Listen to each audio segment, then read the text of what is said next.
Radiation का equation दिया था, राइट। ट्राई किया किसी ने? क्या है आंसर? क्या?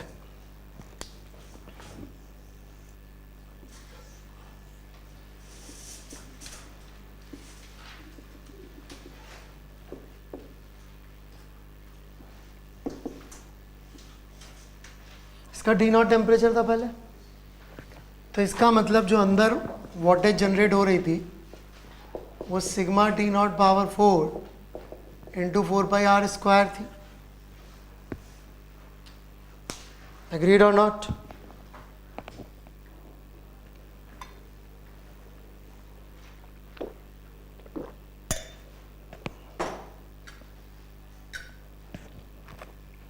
इतनी वॉटेज जनरेट हो रही होगी कि नहीं हो रही थी?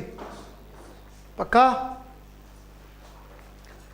अब जब अपन ने इसको कवर कर दिया तो इसका टेम्परेचर T1, इसका टेम्परेचर T2 बोला अपन ने, लेकिन अभी भी इसके अंदर जो वॉटेज जनरेट हो रही होगी W, वो सेम होगी जो पहले हो रही थी कि डिफरेंट होगी?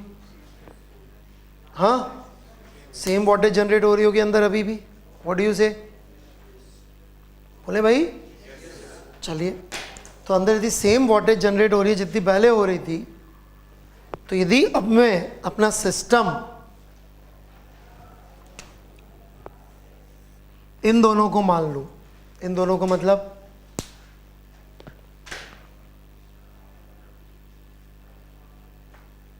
इस शेल और इस शेल को, ठीक है, तो कितनी एनर्जी इसमें एंटर हो रही होगी? W। और एनर्जी एग्जिट कहां से हो रही होगी? सिर्फ बाहर वाली शेल से। हैंस आई कैन से कि power entering for this system, system क्या है? Shell 1 plus shell 2। Power entering must be equal to power exiting. Entering कितनी? W। एग्जिटिंग कितनी? Sigma T2 power 4 into 4π into 2r का square.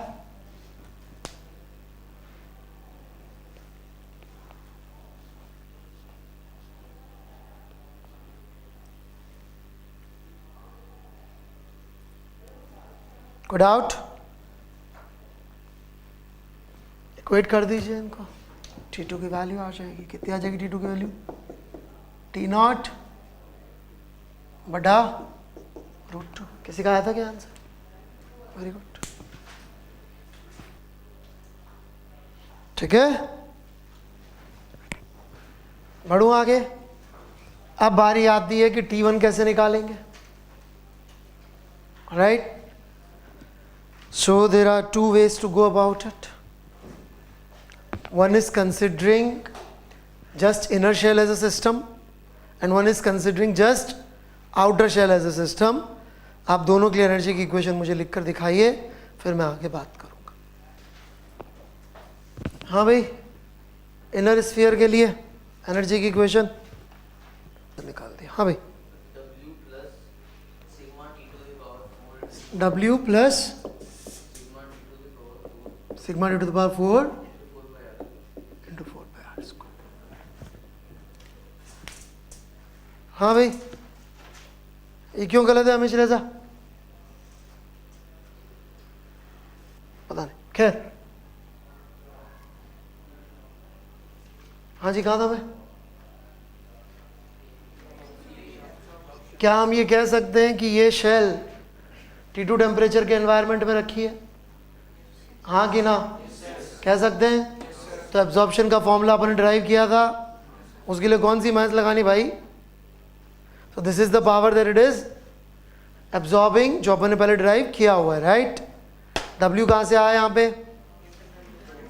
Internally जो energy अंदर generate हो रही है, राइट। इसको आप चाहें तो ऐसे एक हीटर की तरह ट्रीट कर सकते हैं। W जनरेट कर रहा है ना अंदर,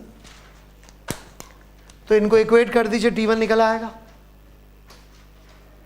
चलिए शेल 2 के लिए लिख के दिखाइए एनर्जी की इक्वेशन, कम ऑन।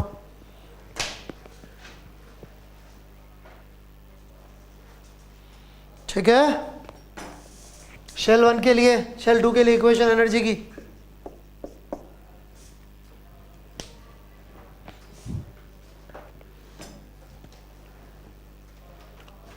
शेल 2 के लिए एनर्जी की इक्वेशन, इससे T1 आ जाएगा, है ना?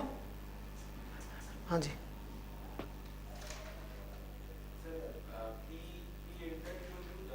शेल 2 के लिए P entering,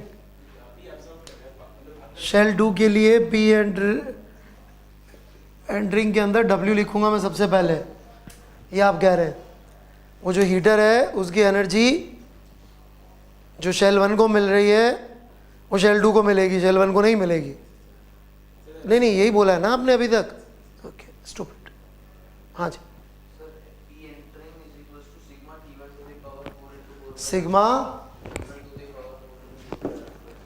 sigma T1 into power 4 by R square, P exit. अच्छा, हाँ जी,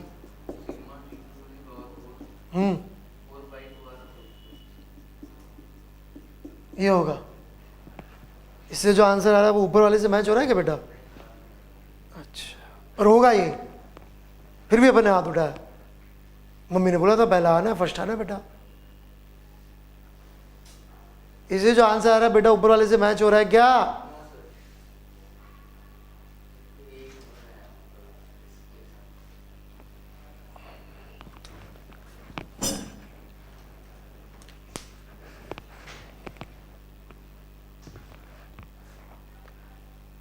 ओके, एनीबॉडी एल्स?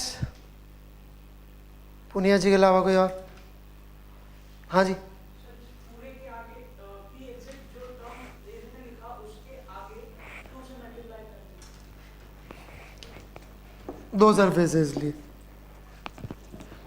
अब मिल रहा है आंसर?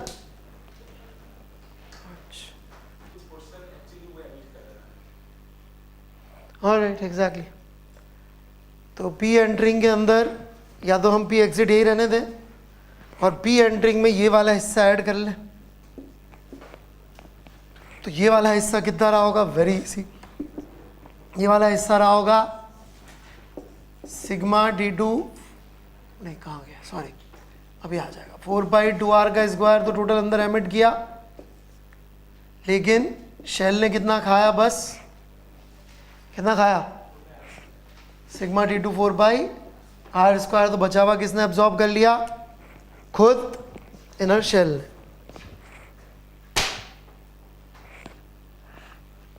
अब यदि आप इक्वेशंस लिखेंगे तो आंसर आ जाना चाहिए। क्लियर है बिल्कुल? चलिए वो वाला सवाल ले लेते हैं। लिख लिया सबने? कुछ कहना है? ये वाला समझ में आया? लास्ट वाला टर्म P एंटरिंग में, या तो P एग्जिट में से कम कर दो या P एंटरिंग में ऐड कर दो, एक ही बात। या तो P एग्जिट में से कम कर दो कि P एग्जिट पूरा ये है ही नहीं अंदर, सिर्फ उतना ही है P एग्जिट जितना उसने एब्जॉर्ब किया। ये भी एक तरीका था लिखने का। अल्टीमेटली तो वही एग्जिट है जो इसने एब्जॉर्ब किया। तो एसेंशियली देखा जाए तो वो एग्जिट है ही नहीं, और अंदर कुछ नहीं होता तो एग्जिट कितना हो जाता? 0, कि खुद ही एमिट करके खुद ही एब्जॉर्ब कर लिया तो वो तो एग्जिट में है। कुछ कहना है? ओके, एंड फॉर दैट यदि पहले एक्सपेंशन हुआ था तो अभी कंप्रेशन होना पड़ेगा, right? So you will always have a process like this. इस प्रोसेस से नेट वर्क का output area under and area enclose by the curve है। समझ में आ गई थी बात सबको? पक्का ये समझ में आ गया था कि पॉजिटिव वर्क जो कि इंजन होगा उसके लिए it should be clockwise, higher pressure पे एक्सपेंशन, लोअर प्रेशर पे कंप्रेशन। ऑलराइट, जैसे कि जो इंजन होता है उसके अंदर मैं आपको बताता हूँ पिस्टन होता है, राइट? अपन गैस को बर्न करते हैं फ्यूल के साथ, हाई प्रेशर पे बर्न होकर वो पिस्टन्स को बाहर फेंकती है, तो हाई प्रेशर पे एक्सपेंशन हुआ। फिर वो जो क्रैंक शाफ्ट होता है उसकी डिज़ाइन ऐसी होती है कि जो एनर्जी अपन ने दी थी पिस्टन्स को ने उसको जो दी थी उसमें से कुछ काइनेटिक एनर्जी को बचा के रखता है ताकि वो घूम के जब वापस आए तो उन्हीं पिस्टन को अंदर पुश कर दे। लेकिन जब पुश करता है तो एटमॉस्फेरिक प्रेशर पे पुश करता है क्योंकि एग्जॉस्ट पाइप से बाहर निकल जाता है। तो किस प्रेशर पे पुश कर रहा है? एटमॉस्फेरिक प्रेशर, ताकि आपको नेट कुछ पॉजिटिव वर्क मिल जाए। जैसा मैंने आपको पावर प्लांट्स के विषय में भी बताया था। क्या बताया था मैंने पावर प्लांट्स के विषय में? स्टीम बना लेते हैं हाई टेम्परेचर पे, हाई प्रेशर पे, फिर क्या करते हैं उसको एक्सपेंड करके और लो प्रेशर पे लेके आते, पानी बना के फिर पंप इन करते, ताकि नेट आपको कुछ एनर्जी मिल जाए। वो पंप भी तो इलेक्ट्रिकल एनर्जी खाता होगा ना, कि नहीं खाता होगा? समझ में आई बात सबको? तो ये बेसिक समरी थी अपनी साइक्लिक प्रोसेस की, कि कॉम्बिनेशन ऑफ टू और more than two processes such that final state is same as initial state. एक ये चीज़ पता होनी चाहिए। दूसरा, network area enclose by curve, ये लिख लीजिएगा। तीसरा, हीट इंजन के लिए इट शुड बी क्लॉकवाइज। ठीक है, रेफ्रिजरेशन हमारे सिलेबस में नहीं है, उसमें एंटी क्लॉकवाइज होता है। रेफ्रिजरेशन अपने सिलेबस में नहीं है, उसमें कैसा होता है? Anti clockwise. राइट, तीनों बातें लिख ली, डेफिनेशन, टोटल वर्क और पॉजिटिव कब होगा, और वही हमारे सिलेबस में। ठीक है, finally efficiency 1 minus Q R by Q S. ठीक है, वैसे अपन ने डेफिनेशन दी थी delta W by Q S, लेकिन डेल्टा डब्ल्यू क्या होगा? Q S minus Q R. Q R को माइनस लिखना है, राइट? माइनस वाले को क्यू आर लिखना है। हाँ, माइनस वाली जो हीट है वो क्यों रिजेक्टेड। क्यों लिखते हैं ऐसा? क्योंकि रिजेक्टेड हीट का पैसा वापस नहीं आता। Gone gone. ओके, चलिए एक सवाल ट्राई करते हैं।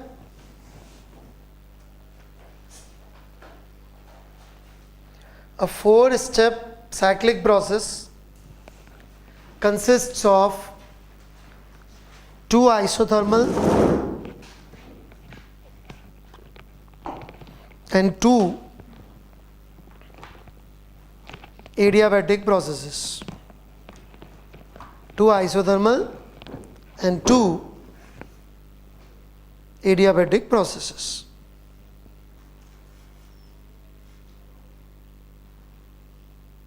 Occurs at TL and TH temperature. TL and TH temperature. Bracket में लिख लीजिएगा TH is greater than TL, obvious सी बात है वैसे तो। ठीक है, for a heat engine find efficiency.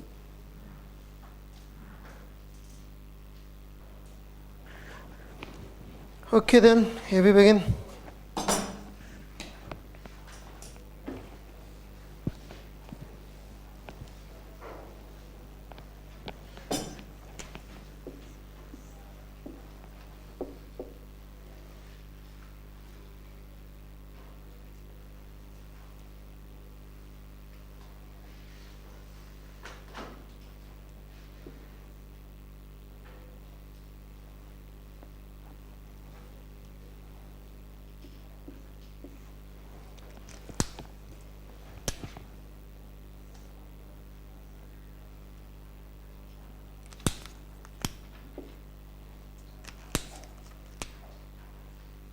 वो दिखेगा नहीं यार इधर।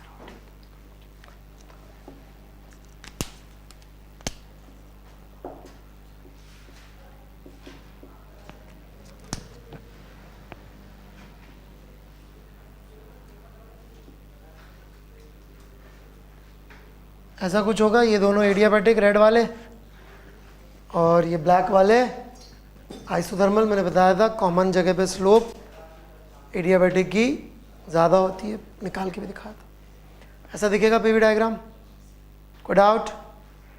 हाँ, ये स्ट्रेट लाइन लग रही है आपको? कर्व है यार, स्लोप ज़्यादा है। अब नहीं बन रहा है यहाँ पे, फिर कोशिश कर लेता हूँ दोबारा बनाने की, और कर्व कर देता हूँ, ये ले, वो अजीब सा बन जाएगा और क्या। ठीक है,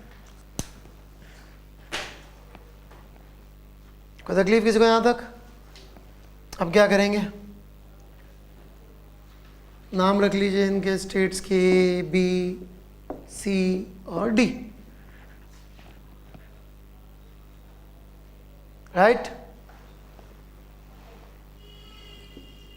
तो ए, बी, सी, डी।